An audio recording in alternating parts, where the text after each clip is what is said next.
अभी हमने आपको बताया था थोड़ी देर पहले कि हर एक व्यक्ति को अपने जीवन में एक ना एक गुरु बनाना चाहिए, मान लेना चाहिए कि ये मेरा गुरु है। गुरु का मतलब क्या होता है? गु और रू। गु माने अंधकार और रू माने प्रकाश। जो अंधकार से निकाल कर हमें प्रकाश की ओर ला दे उसे हम गुरु कहते हैं, और ये कार्य सिर्फ गुरु ही कर सकता है, अन्यथा हम अंधकार में फंसे पड़े हैं। भक्तों, गुरु के ऊपर चर्चा चल रही है तो एक दृष्टांत याद आ गया। जैसे कि कौन सा गांव है? जैसे कि यही गांव मान लो, लहरा गांव। यहाँ पे एक व्यक्ति रहता था। काम तो वो सारे करता था, लेकिन भगवान का नाम जीवन में कभी नहीं लिया। गांव वाले भी परेशान कि एक बार तो ये भगवान का नाम ले ले, लेकिन नहीं लिया। तो यहीं थोड़ी दूर पे एक आश्रम था। तो आश्रम में एक महाराज जी रहा करते थे, संत गुरु महाराज। तो मेरे प्रिय भक्तों, गांव वालों ने क्या किया, उस व्यक्ति को लेके उस संत महात्मा के पास गए और संत महात्मा से कहा, गुरुदेव, इसकी नैया कैसे पार होगी? ये तो भगवान के नाम से बहुत ईर्ष्या करता है, चिढ़ता है, नफरत करता है, कि चलो कोई बात नहीं, इसे मेरे पास छोड़ दो। तो गुरुदेव ने सोचा कि शायद ये है ना मेरी बात मान जाए, गांव वालों की नहीं मानता है।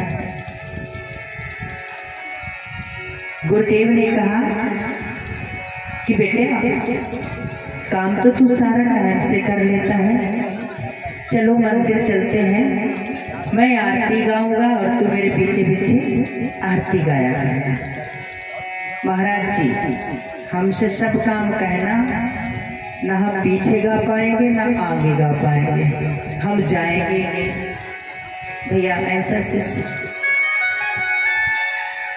तो महाराज जी ने कहा कि ये मूर्ख तो है ही, बिना फालतू पता चले गुरु जी की इज्जत धरी रह गई। महाराज जी उसको नहीं लेके गए। अब भाई, गुरु का कर्तव्य क्या होता है? भव से पार निकालना। और कैसे निकलेगा वो तो भाई गुरु ही जाने, हम आप क्या जाने। मेरे प्रिय भक्तों, सालों गुजर जाते हैं लेकिन परमात्मा का नाम नहीं लेता। बहुत कोशिश की गुरु महाराज ने, लेकिन उसकी कोई चीज असर ना हुआ करे। सिर्फ राम के नाम से इतनी नफरत थी कि वो गुरु जी भी कहते थे कैसा प्राणी है। एक दिन गुरुदेव ने सोचा, चलो इसको है ना आज कहीं घुमा के लाते हैं। मेरे प्रिय भक्तों, गुरुदेव के साथ वो चेला चल देता है। अब भाई भव से तो पार उतारना ही है, कैसे उतरेगा? गुरु जी ने सोचा कि मैं थोड़ा नाटक करता हूँ। गुरु जी है ना थोड़ी दूर जाके गिर जाते हैं और कहने लगते, पुत्र, अब मेरी है ना अंतिम सांसें रह गई हैं, मेरी अंतिम इच्छा यही है, तू एक बार सिर्फ राम कह दे। गुरु जी, हमने पहले तुम्हें खूब समझाओ, हम राम ना कहेंगे, लेकिन फिर वो तुम ना मान रहे, तो तुम जा ही रहे, जरा कंट के लिए मर ही रहे हो, तो हम राम कहते हैं, क्या दिक्कत है? तो कई क्या हो गया इसमें?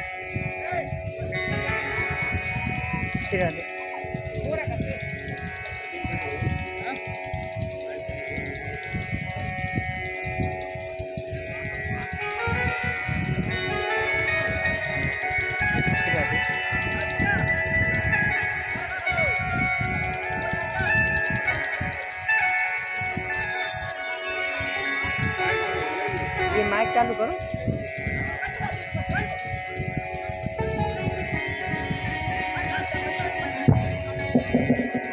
श्री हरि। एक बार सभी लोग प्रेम से जयकारा लगाएंगे।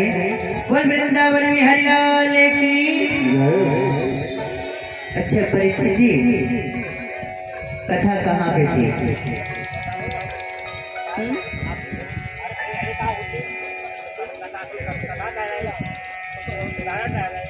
तो उदाहरण कहाँ पे था? महाराज एक बात बताओ,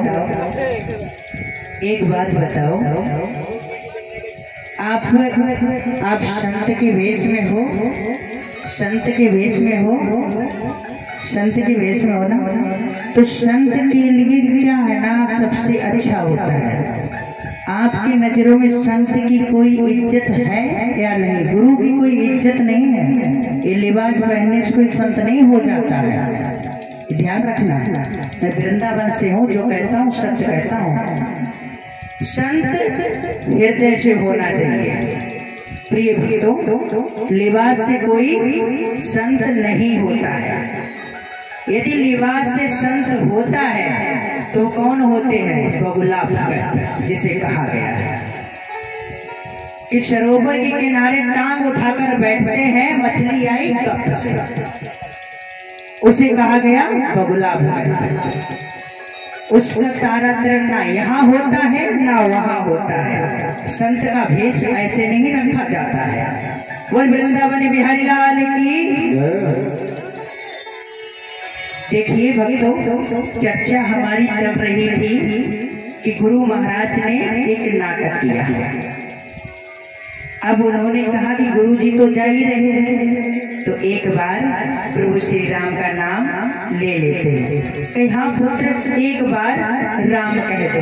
तो उन्होंने कहा गुरु जी नहीं मानते, तो लो ये मैंने कह दिया श्री राम। गुरु जी ने कहा कि हो गया तेरा काम।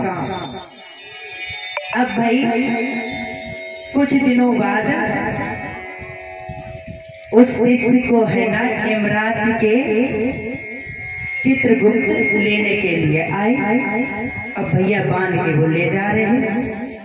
अब यमराज ने कहा, यमपुरी में जाके जब पहुंच गया शिष्य, तो कहा कि अरे इसका पत्रा खोल के देखा जाए, इसने है ना क्या पुण्य किया और क्या पाप किया। हम लोग समझते हैं कि ये मोबाइल चल रहा है, कैमरा चल रहा है, इसमें एक रिकॉर्ड होता है। और प्रभु परमात्मा का जो कैमरा चलता है ना, उसे बत्ती की जरूरत है ना मेमोरी की जरूरत है, लेकिन रिकॉर्ड सब कुछ होता है। आपको स्वयं वहां दिखाया जाएगा कि ये देखो पर्दा लगी हुई है, देखो तुमने कहाँ पे गलतियां की है।